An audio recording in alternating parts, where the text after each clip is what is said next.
Brizo from Mission Control.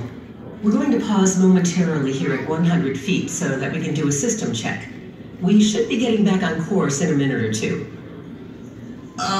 Captain Brizo? This is Nathan again. Yes, Nathan. What is it? Ma'am, I'm curious. How can I assist with our mission today? I'll be looking to you to be my eyes and ears down there. We can see a lot from Mission Control, but your observations and those of the recruits are vital to our research. Will do. First up, I see a very large gray fish with a grumpy face. Is that a grouper? It is a grouper. Can you tell if it's a boy or a girl? Of course I can. Not tell. How can you tell? Well, Nathan, there's quite a bit of debate on this subject. It is widely believed that most Goliath groupers are born female and then become male later in life. So, the larger it is, the more likely it is a male. We've seen some that have grown to over 800 pounds. Whoa! That's big! A fish that big can't have too many predators or things that want to eat it, right? That's correct. So I guess we don't have to worry about them being someone else's dinner. Exactly. It's everyone smaller than them who should be worried about becoming the grouper's next meal. So then why does he look so bland? It's like he's decked out in camo gear. If you mean camouflage, then yes. He's trying to hide from the things he wants to eat. Oh, I see. Like a hunter in the woods. Captain, with all this knowledge, I'm feeling like quite the aficionado. Alright. Let's see what else I can report.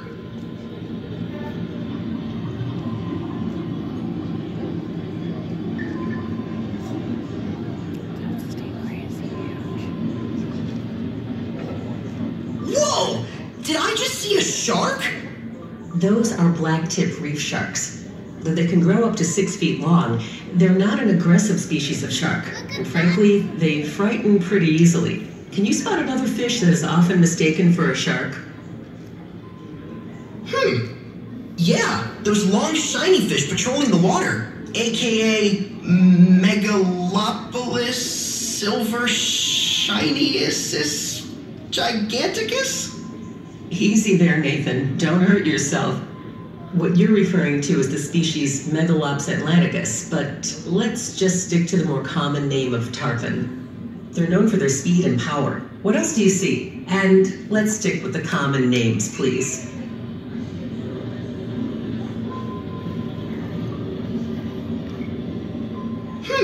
I see a flying pancake with a tail. Nathan, that's a very creative description, but the common name for that animal is a Hawaiian broadray. Odyssey Voyager logs report that these stingrays can grow to over 200 pounds and eat over 2 pounds of seafood a day. Do you notice any similarities between the Hawaiian broadray and the black-tipped reef shark? Yes, they both have a light-colored underside and a darker top.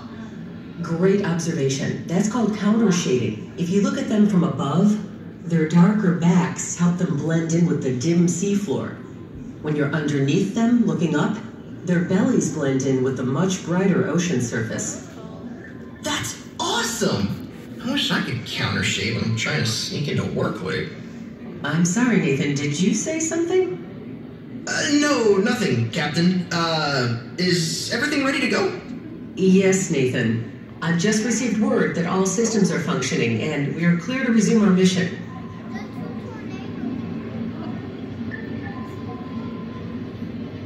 Our next stop is Station 66. Odyssey Voyager has had a team out there for some time, rehabilitating and monitoring at-risk sea turtles. I want to see that they have everything they need.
right, team, let's collect the usual data and report any abnormalities. Nathan, we need a count of sea turtles in this area to compare with previous visits. Can you handle it? I can totally handle it, Captain. I'm fantastic. No, I'm phenomenal at counting. Wow, Nathan. Punny jokes are so last year.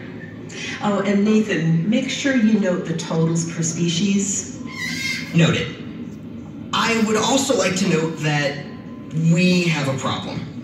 I don't know the types of sea turtles and how to tell them apart. That's okay, Nathan. I can help you out.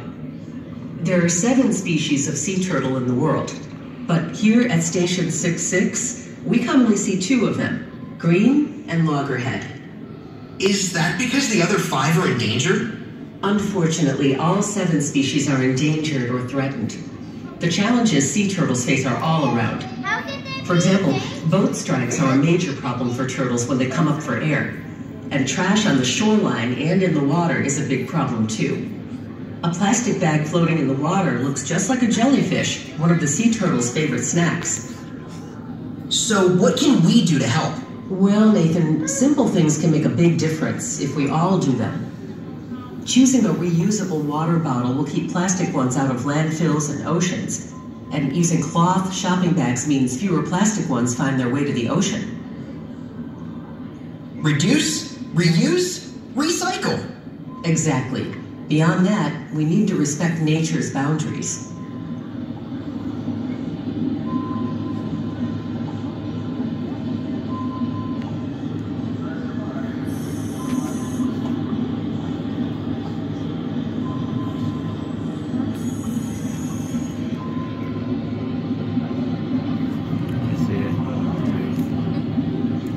Captain, I think I've spotted some of the injured turtles that the Odyssey Voyager team is working to rehabilitate. That's right, Nathan. These turtles have been injured by predators or boats and are missing portions of their flippers or shells as a result. Take Boise, for example, a 240-pound loggerhead who suffered a trauma that severed her spine. As a result, she now has a condition known as bubble butt. Do you know what that means? Is that where turtles blow bubbles out of their... No! Bubble butt is when air becomes trapped under the shell or in the body as a result of an injury. This makes it extremely difficult for the turtles to dive and therefore hunt. Turtles like Boise simply wouldn't be able to survive in the open ocean.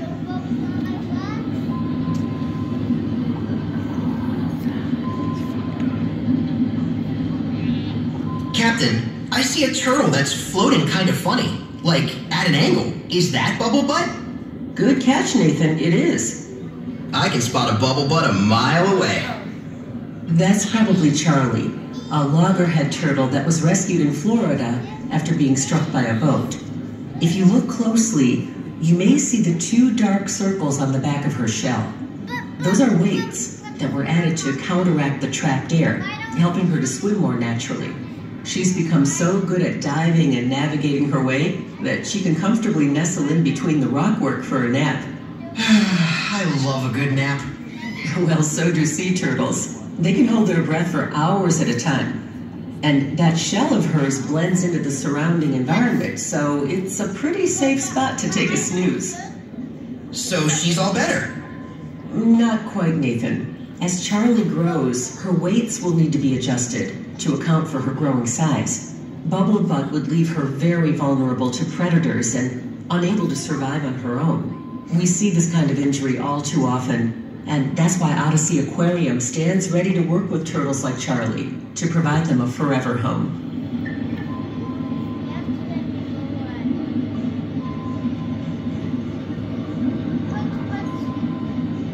Next stop, an area we call Sea Lion Sound.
Welcome to Sea Lion Sound.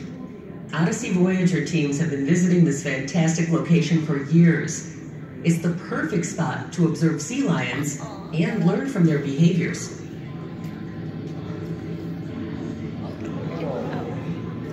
Wow! Look at them move! Sea lions are fast like Michael Phelps. The sea lions are known for their speed and agility. They're all sea lions? Are there any seals? At times, we see both in this area. But do you know the difference between a seal and a sea lion? Tomato, tomato. What's the difference? A sea lion has much larger front flippers, which they move up and down like wings to swim through the water, while a seal uses their rear flippers in a side-to-side motion. But they both go on land, right? Absolutely. Sea lions and seals are from the order of pinnipeds, which means fin-footed. They all spend time on land. Sea lions can easily walk on land with their hind flippers. Seals cannot, and instead move on their bellies, like an inchworm. Where do the animals in Sea Lion Sound go if they want to get out of the water? Actually, there's a substantial landmass right over your heads. The seals and sea lions come and go as they please.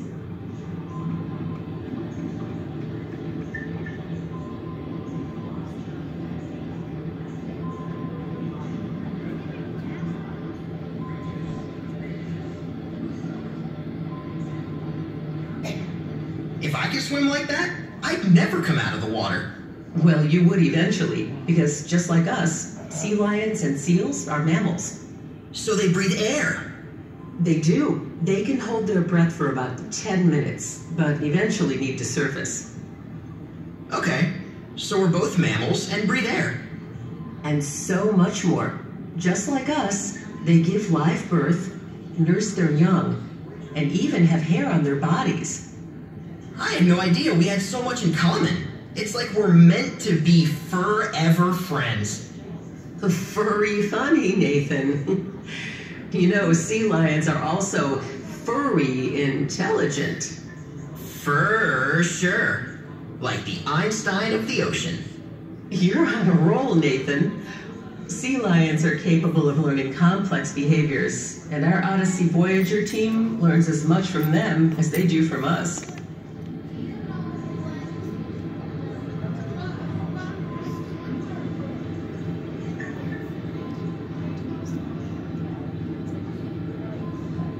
Even though we're both mammals, here's something I don't quite understand. You said they give live birth. Does this happen on land or in the water? Land is where they give birth, in big groups called rookeries, where they stay together and nurse their babies, or pups, for several months. Is it safe for the pups to be on land for that long? It is, because when sea lions are young, they're a little clumsy and not very good swimmers.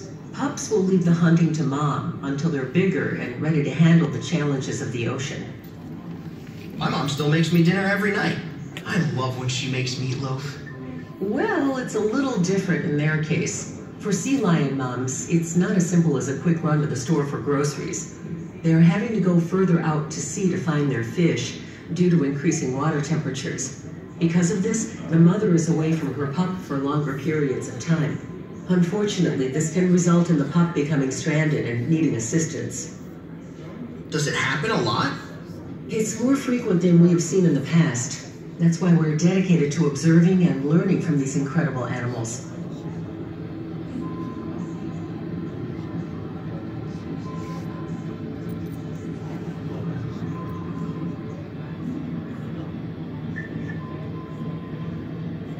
It's really upside down. Okay, Nathan, time to continue our voyage. We've saved the best for last. Giant squid.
Yes, Nathan. Everything okay? This is the best day ever! And why is that, Nathan? Because I love sharks. I thought you might like this area. I noticed in your profile that you were a shark enthusiast. What is it you like so much about them? What's not to like? Just look at them. They're beautiful.